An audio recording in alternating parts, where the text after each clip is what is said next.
ಒಂದು ಕಾಲದಲ್ಲಿ ದಲಿತರಿಗೆ ಜಾನುವಾರುಗಳಂತೆ ನೋಡಿಕೊಳ್ಳಲಾಗ್ತಾ ಇತ್ತು. ಡಾಕ್ಟರ್ ಬಾಬಾ ಸಾಹೇಬ್ ಅಂಬೇಡ್ಕರ್ ಅವರು ಚೌಡಾರ ಕೆರೆ ನೀರು ಕುಡಿಯಲು ದಲಿತರಿಗೂ ಅವಕಾಶ ಮಾಡಿಕೊಟ್ಟು ನಮಗೆ ಬದುಕಲು ಹೊಸ ಜನ್ಮ ನೀಡಿದ್ದಾರೆ ಎಂದು ಆಲ್ ಇಂಡಿಯಾ ಪ್ಯಾಂಥರ್ ಸೇನಾ ರಾಷ್ಟ್ರೀಯ ಅಧ್ಯಕ್ಷ ದೀಪಕ್ ಕೇದಾರ್ ಮಾತನಾಡಿ ತಿಳಿಸಿದ್ದಾರೆ. ನಗರದ ಡಾಕ್ಟರ್ ಬಾಬಾ ಸಾಹೇಬ್ ಅಂಬೇಡ್ಕರ್ ಅವರ ವೃತ್ತದಲ್ಲಿ ಜರುಗಿದ ಚೌಡಾರ ಕೆರೆ ಸತ್ಯಾಗ್ರಹ ದಿನದ ಅಂಗವಾಗಿ ಜರುಗಿದ ಸಾಮಾಜಿಕ ಸಬಲೀಕರಣ ದಿನದ ಬೃಹತ್ ಬಹಿರಂಗ ಸಭೆಯಲ್ಲಿ ಘನ ಉಪಸ್ಥಿತರಾಗಿ ಮಾತನಾಡಿದ ಅವರು, ಡಾಕ್ಟರ್ ಅಂಬೇಡ್ಕರ್ ಅವರು ಎಲ್ಲರಿಗೂ ಸಾಮಾಜಿಕ ನ್ಯಾಯ ಒದಗಿಸಿಕೊಟ್ಟಿದ್ದಾರೆ.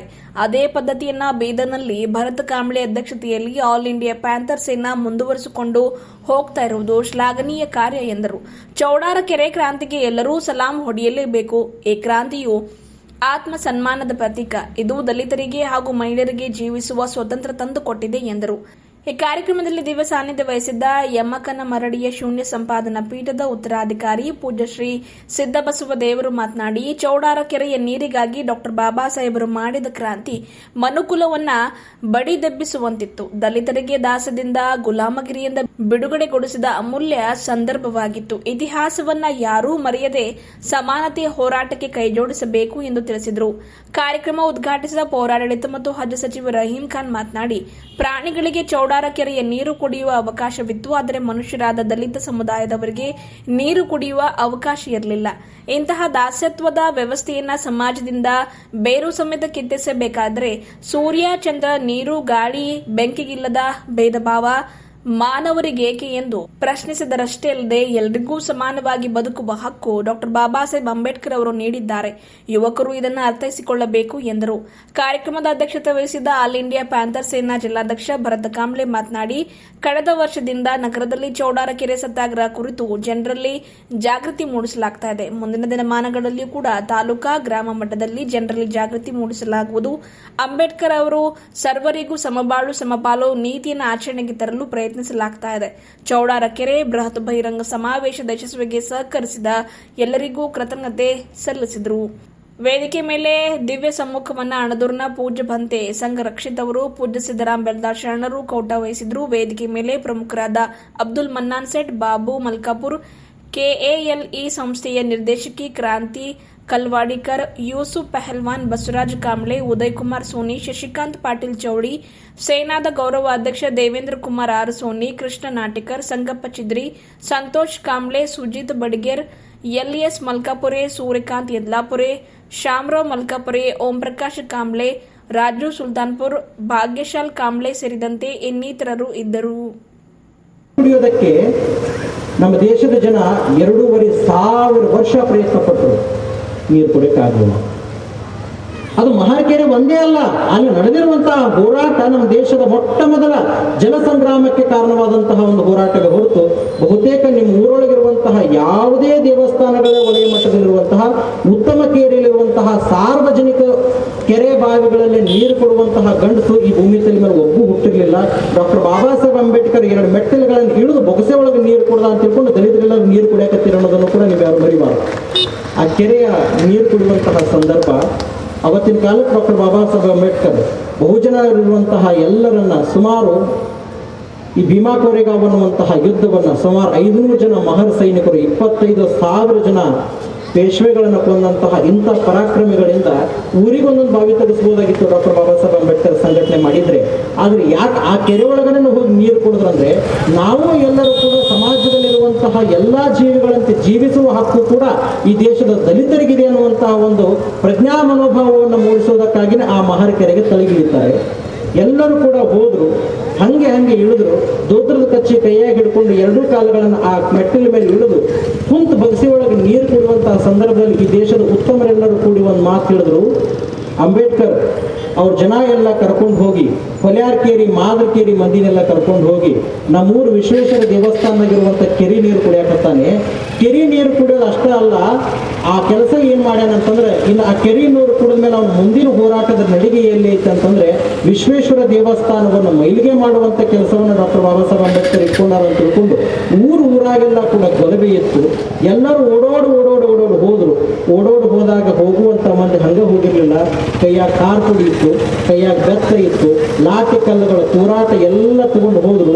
ಅಲ್ಲಿರುವಂತಹ ಸುಮಾರು 10,000 ಜನ ಹೋರಾಟಗಾರರ ಮೇಲೆ 10,000 ಜನ ಅಂಬೇಡ್ಕರ್ವಾದಿಗಳ ಮೇಲೆ, 10,000 ಜನರಲ್ಲಿರುವಂತಹ ಎಲ್ಲ ದಲಿತ ಮುಗ್ಧ ಜೀವಿಗಳ ಮೇಲೆ ಗದಪ್ರಹಾರವನ್ನು ಮಾಡಿ ಕಲ್ಲು ಒಗೆದ್ರು, ಮಣ್ಣು ಒಗೆದ್ರು, ಕಣ್ಣಿಗೆ ಕಾರದ ಪುಡಿ ಹಚ್ಚಿದ್ರು, ಬೆತ್ತಲ ಆಟಿಕೋಲಿನಿಂದ ಬಡಿದ್ರು. ತಹಶೀಲ್ದಾರ್ನ ಮೊದಲು ಮಾಡ್ಕೊಂಡು ಎಲ್ಲರೂ ಕೂಡ ಅಲ್ಲಿ ಬಂದು ನಿಂತರೂ ಕೂಡ ಉತ್ತಮರು ನೀವು ಯಾಕೆ ಹಿಂಗೆ ಬೆಳೆದ್ರ ಅಂತ ಕೇಳುವಂಥ ಅಧಿಕಾರದ ವ್ಯವಸ್ಥೆ ನಮ್ಮ ದೇಶದಲ್ಲಿ ಇರಲಿಲ್ಲ. ಅವಾಗ ಡಾಕ್ಟರ್ ಬಾಬಾ ಸಾಹೇಬ್ ಅಂಬೇಡ್ಕರ್ ಹೋಗಿ ತಹಶೀಲ್ದಾರ್ ಬಂದು ಹೇಳ್ತಾರೆ, ಸಾಹೇಬ್ರೆ ನಿಮ್ಮ ಮೇಲೆ ಆಗುವಂತಹ ಅನ್ಯಾಯವನ್ನು ತಡೆಯೋದಕ್ಕೆ ನಮ್ಮ ಕಡೆ ಆಗಕ್ಕೆ ಸಾಧ್ಯ ಇಲ್ಲ, ಆದರೆ ನೀವು ಒಂದು ಮಾತು ಏನು ಮಾಡಬೇಕು ಅಂದರೆ ಮುಂದೆ ಆದಂಥ ಎಲ್ಲ ಆ ದುರ್ಘಟನೆಗಳಿಗೆ ನಾವು ಜವಾಬ್ದಾರಿ ತಗೋತೀವಿ, ಆದರೆ ನೀವು ಈಗ ಒಂದು ಜವಾಬ್ದಾರಿ ಏನು ತಗೋಬೇಕಂದ್ರೆ ಅವ್ರು ಎಷ್ಟೇ ಕಾರದ ಪುಡಿ ಒಗಿಲಿ, ಎಷ್ಟೇ ಬಡಿಲಿ, ಎಷ್ಟೇ ಹೊಡಿಲಿ, ಆದರೆ ನಿಮ್ಮ ಜನರಿಗೆ ಮಾತ್ರ ಅವ್ರ ಮೇಲೆ ಕೈ ಮಾಡಲಾಗ ಸುಮ್ಮನೆ ಇರ್ರಿ ಅಂತ ತಿಳ್ಕೊಂಡು ಒಂದು ಮಾತು ಬಂದು ತಹಶೀಲ್ದಾರ್ ಹೇಳಿದಾಗ ಡಾಕ್ಟರ್ ಬಾಬಾ ಸಾಹೇಬ್ ಅಂಬೇಡ್ಕರ್ 10,000 ಜನರಿಗೆ ಸುಮ್ಮನೆ ಒಂದೇ ಒಂದು ಮಾತಿನಲ್ಲಿ ಹೇಳ್ತಾರೆ, ನೀವೆಲ್ಲರೂ ಸುಮ್ಮನೆ ಇರ್ರಿ ಅಂದಾಗ ಅಂಬೇಡ್ಕರ್ ಹೇಳಿದಂಥ ಒಂದೇ ಒಂದು ಮಾತಿಗೆ 10,000 ಜನ ಲಾಠಿ ಏಟ್ ತಿಂತಾರೆ. ಲಾಠಿ ಏಟ್ ತಿಂದ ಮೇಲೆ ಡಾಕ್ಟರ್ ಬಾಬಾ ಸಾಹೇಬ್ ಅಂಬೇಡ್ಕರ್ ದೇಶದ ಆರ್ಟಿಕಲ್ನ ಪ್ರಕಾರದಲ್ಲಿ ಹೋಗಿ ಅಲ್ಲಿರುವಂಥ ಎಲ್ಲ ಹೊಡೆದಂಥ ಊರಿನ ಜನರ ಮೇಲೆ ಕೋರ್ಟ್ನೊಳಗಡೆ ಹಾಕಿ ಕೇಸ್ ಹಾಕಿ ಒಳಗಡೆ ಹಾಕುವಂಥ ಕೆಲಸವನ್ನು ಡಾಕ್ಟರ್ ಬಾಬಾ ಸಾಹೇಬ್ ಅಂಬೇಡ್ಕರ್ ಮಾಡಿದ್ರು. ಇಷ್ಟೆಲ್ಲ ಮಾಡಿದ್ರು ಕೂಡ ಒಂದು ಕೆರೆ ಒಳಗಡೆ ನೀರು ಕುಡಿಯಾಕ ಎಷ್ಟು ಪ್ರಹಾರ ನಡೆದಿದೆ ನಮ್ಮ ದೇಶದೊಳಗಡೆ, ಆದರೆ ಇವತ್ತಿಗೆ ಹೋಗ್ಯದೇನು?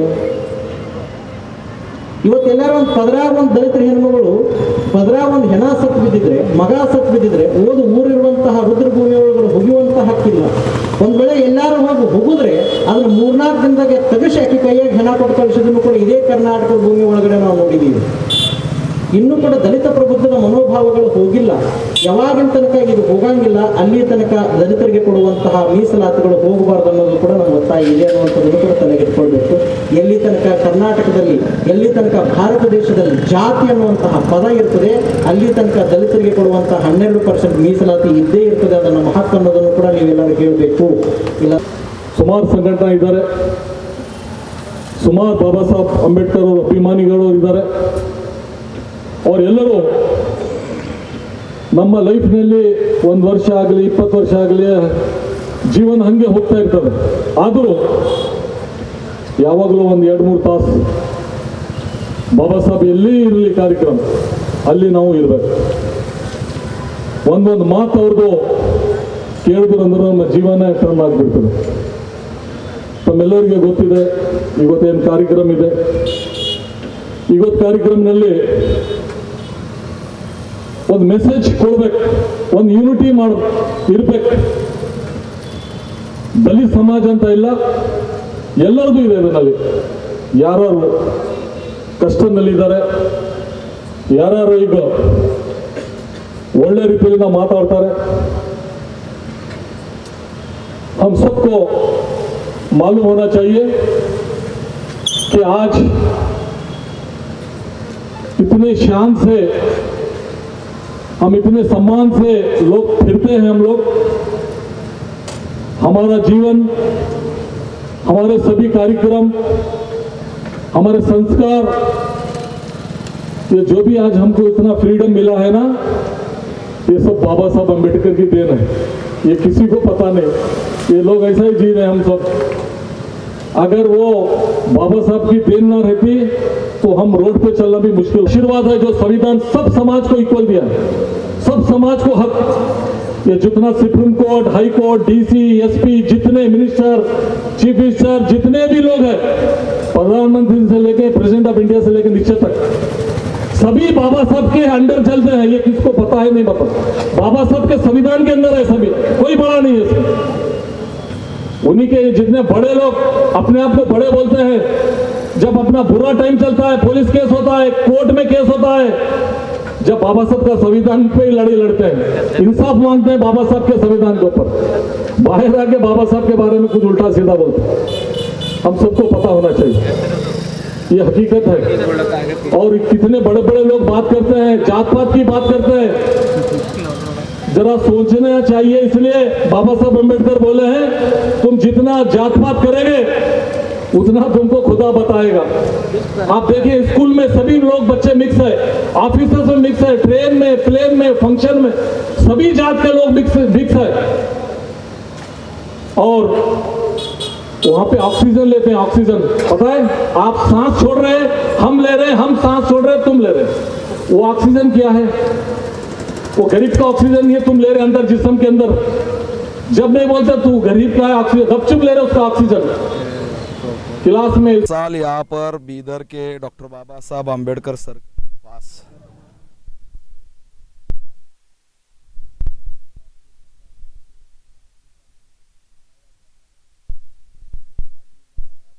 साल भी मैं आया हूँ और बहुत ताकत से हमारे बीदर के ऑल इंडिया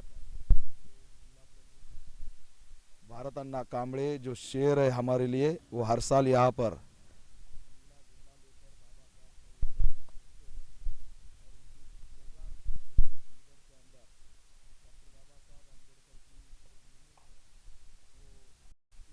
का अस्तित्व बहुत बड़ा है, वो दिखता है। आज के इस दिन पर मैं इस क्रांति को अभिवादन करता हूँ, लेकिन जो समता समानता न्याय के लिए जो संघर्ष बाबा साहब ने किया था वो आज भी ख़त्म नहीं हुआ है।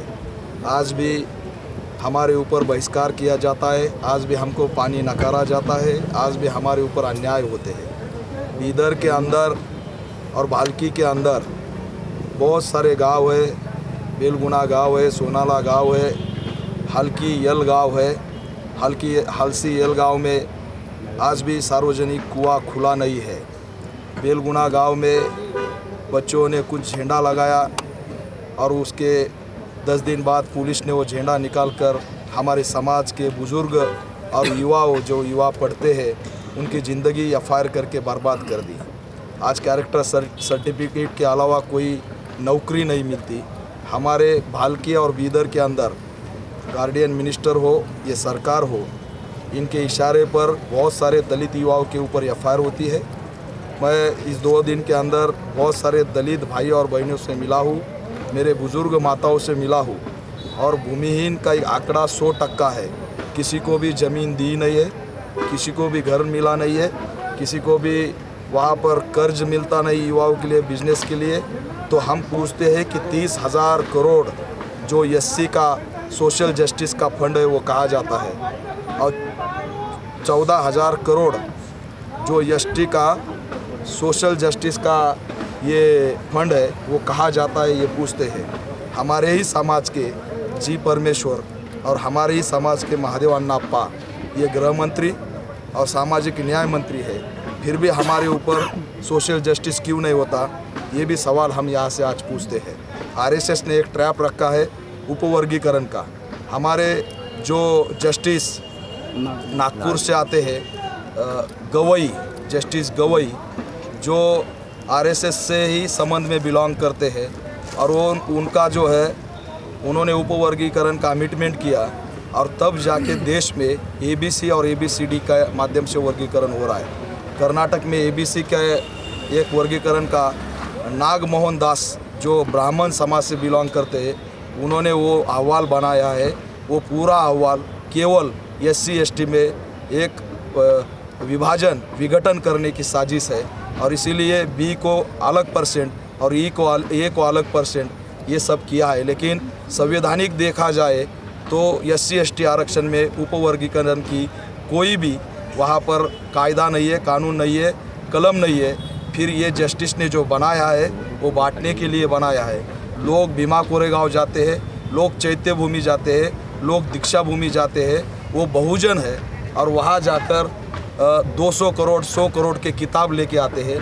तो उनके ये समझ में आया है कि हमारा शत्रु यहाँ का 3.5% है, आरएसएस है और उनके खिलाफ जो मूवमेंट खड़ी हुई है वो मूवमेंट जो मोहन भागवत को और उनके संघ को वहाँ पर उनका अस्तित्व ख़त्म करने वाली थी। इसीलिए उन्होंने जस्टिस गवई के थ्रू एससी एसटी में ही झगड़ा लगाया और यहाँ पर हमारा को बांटने का काम किया। लेकिन अगर देखा जाए तो पूरे देश में एससी एसटी के ऊपर बीजेपी और आरएसएस ही अत्याचार करती है, मनुवादी सोच ही अत्याचार करती है। तो हमारा ऑल इंडिया पैंथर सेना का स्टैंड उपवर्गीकरण के ऊपर एक खुला स्टैंड है कि एबीसी नहीं चलेगा। यहाँ पर जो हमारा पुराना एससी एसटी का जो 100% का हमारा जो आरक्षण है वही कायम रखना चाहिए और नागमोहन दास का अहवाल रद्द करना चाहिए। ये हमारी मांग इसमें रहेगी और एससी एसटी एकजुटता से रहेंगे। मैं क्रिश्चियन समाज के लिए भी काम करता हूँ, ये बताने के लिए मुझे कोई झिझक नहीं, क्योंकि महाराष्ट्र में बीजेपी एमएलए गोपीचंद पडळकर ने क्रिश्चियन समाज के जो पादरी है, गुरु है, चर्च गुरु है, उनका अगर सिर कलम किया जाएगा तो उनको 11 लाख रुपए का बख्शिश महाराष्ट्र के सरकार के अंदर हुए एमएलए ने किया था। और उन क्रिश्चियन समाज को महाराष्ट्र में बचाने का काम हम पैंथर बोल के बाबा साहब के बच्चों ने किया था। अगर महाराष्ट्र में क्रिश्चियन समाज का अस्तित्व किसके वजह से जिंदा है तो अंबेडकर राइट लोगों की वजह से जिंदा है। इसीलिए पूरे देश के सभी धर्म और सभी जाति वर्ग के लोगों को आह्वान करता हूँ कि हमारा एक ही शत्रु है, वो है आरएसएस। आज कर्नाटक में अलग स्थिति होगी, लेकिन महाराष्ट्र में अलग स्थिति है, तेलंगाना में अलग स्थिति है, गुजरात में अलग स्थिति है। हमको देश भर से एकजुट रहना पड़ेगा और बाबा साहब का धर्मनिरपेक्ष भारत और आरक्षण का मूलभूत हक का और अधिकार जिंदा रखना पड़ेगा। यही ऐलान इस माध्यम से मैं करता हूँ। आने वाले कुछ दिनों में मैं यहाँ पर एंट्री करूँगा, पूरी ताकत से एंट्री करूँगा। भालकी और बीदर के अंदर मेरे युवाओं के ऊपर जो झूठे केस किए वो गार्डियन मिनिस्टर तुरंत रद्द करे, नहीं तो रास्ते पर पैंथर अभी लड़ते समय आपको आने वाले समय में दिखेगा। ಮತ್ತು ಆಲ್ ಇಂಡಿಯಾ ಪ್ಯಾಂಥರ್ ಸೇನಾ ಜಿಲ್ಲಾ ಘಟಕ ವತಿಯಿಂದ ಚೌಡಾರಕೆರೆ ಸತ್ಯಾಗ್ರಹದ ಸಾಮಾಜಿಕ ಸಬಲೀಕರಣ ದಿನದಂದು ಬೃಹತ್ ಬಹಿರಂಗ ಸಮಾವೇಶವನ್ನು ಹಮ್ಮಿಕೊಂಡಿದ್ದೀವಿ. ಪ್ರತಿ ವರ್ಷದಂತೆ ಈ ವರ್ಷವೂ ಕೂಡ ಕಾರ್ಯಕ್ರಮ ತುಂಬ ಅದ್ಧೂರಿಯಾಗಿ ಒಂದು ಸಾಮಾಜಿಕವಾಗಿ ಒಂದು ಒಳ್ಳೆ ಬೀದರ್ ಜಿಲ್ಲೆಯಾದಂಥ ಎಲ್ಲ ಜನರು ಈ ಕಾರ್ಯಕ್ರಮದಲ್ಲಿ ಭಾಗಿಯಾಗಿದ್ದರು. ನಮ್ಮ ಮತ್ತೊಂದು ಏನಂದರೆ ನಮ್ಮ ರಾಷ್ಟ್ರೀಯ ಅಧ್ಯಕ್ಷರಾದಂಥ ದೀಪಕ್ ಕೇದಾರ್ ಭಾಯಿ ಅವರು ನಮಗೆ ಯಾವಾಗ ಬಂದಾಗ ಬೀದರ್ಗೆ ಬಂದಾಗ ಎಲ್ಲ ಯುವ ಪೀಳಿಗೆಗೆ ಏನು ಹೇಳ್ತಾರೆ ಅಂದರೆ ನೀವು ಯಾರಿಗೂ ಹೆದರೋದು ಬೇಡ, ಯಾವುದೇ ಸರ್ಕಾರ ಇರಲಿ ಯಾರೇ ರಾಜಕಾರಣಿಗಳಿರಲಿ, ಎಲ್ಲಿ ಅನ್ಯಾಯ ಆಯ್ತದ ಬಾಬಾ ಸಾಹೇಬ್ರ ಬಗ್ಗೆದಾಗ ಎಲ್ಲಿ ಅನ್ಯಾಯ ಆಯಿತು ಅಲ್ಲಿ ಧ್ವನಿ ಎತ್ತಂತ ಕೆಲಸ ಮಾಡಬೇಕು ಅಂತಂತೇಳಿ ದೀಪಕ್ ಕೇದಾರ್ ಭಾಯಿ ಅವರು ನಮ್ಮ ಸರಿ ಯಾವಾಗೂ ನಾವು ಎಲ್ಲರೂ ಅವ್ರ ಜೊತೆ ಇದ್ದೆವು. ಅವ್ರು ನಮಗೆ ಮಹಾರಾಷ್ಟ್ರದಿಂದ ಇವತ್ತು ಕರ್ನಾಟಕ ಬಂದು ಈ ಮಟ್ಟಕ್ಕೆ ಒಂದು ಧೈರ್ಯಶಾಲಿಯಾಗಿ ಮಾತಾಡ್ಬೇಕಂದ್ರೆ ಸಾಧಾರಣ ವ್ಯಕ್ತಿ ಅಲ್ಲ. ಇಡೀ ರಾಜ್ಯದ ಪ್ರತಿಯೊಂದು ರಾಜ್ಯದಲ್ಲಿ ಓಡಾಡಿ ಸಮಾಜದಲ್ಲಿ ಎಲ್ಲಿ ಅನ್ಯಾಯ ಆಗ್ತದ ಅಂಥ ಜಾಗಕ್ಕೆ ಅವ್ರು ಖುದ್ದು ಭೇಟಿ ನೀಡಿ ಅಲ್ಲಿ ಅವ್ರದ್ದು ಸ್ಪಂದಿಸಿ ಕೆಲಸ ಮಾಡಿಕೊಡುವಂಥದ್ದು ಅವ್ರು ಕಾರ್ಯನಿರ್ವಹಿಸ್ತಾ ಇದ್ದಾರೆ. ಅವ್ರ ಜೊತೆ ಹಮೇಶ ನಾವು ಬೀದರ್ ಜಿಲ್ಲಾ ಪರವಾಗಿ ಇಡೀ ಕರ್ನಾಟಕ ರಾಜ್ಯದಿಂದ ಅವ್ರಿಗೊಂದು ಇನ್ನೊಂದು ಶಕ್ತಿ ತುಂಬುವಂಥ ಕೆಲಸ ಮುಂದಿನ ದಿನಗಳಲ್ಲಿ ಪ್ಯಾಂಥರ್ ಮಾಡ್ತದಂತ ಹೇಳಿ ಇವತ್ತು ಬಂದಂಥ ಎಲ್ಲ ನನ್ನ ಕಾರ್ಯಕರ್ತರಿಗೆ, ಎಲ್ಲ ನನ್ನ ಆತ್ಮೀಯ ಸೋದರರಿಗೆ, ಎಲ್ಲ ನನ್ನ ಅಣ್ಣ ತಮ್ಮಂದಿರಿಗೆ, ಎಲ್ಲ ನನ್ನ ಅಕ್ಕ ತಂಗಿಯರಿಗೆ ಈ ಕಾರ್ಯಕ್ರಮ ಯಶಸ್ವಿಗೊಳಿಸೋದಕ್ಕಾಗಿ ನಿಮಗೆ ತುಂಬ ಧನ್ಯವಾದಗಳು ಸಲ್ಲಿಸ್ತೀನಿ ಅಂತ ಹೇಳ್ತಾ ಜೈ ಭೀಮ್, ಜೈ ಸಂವಿಧಾನ.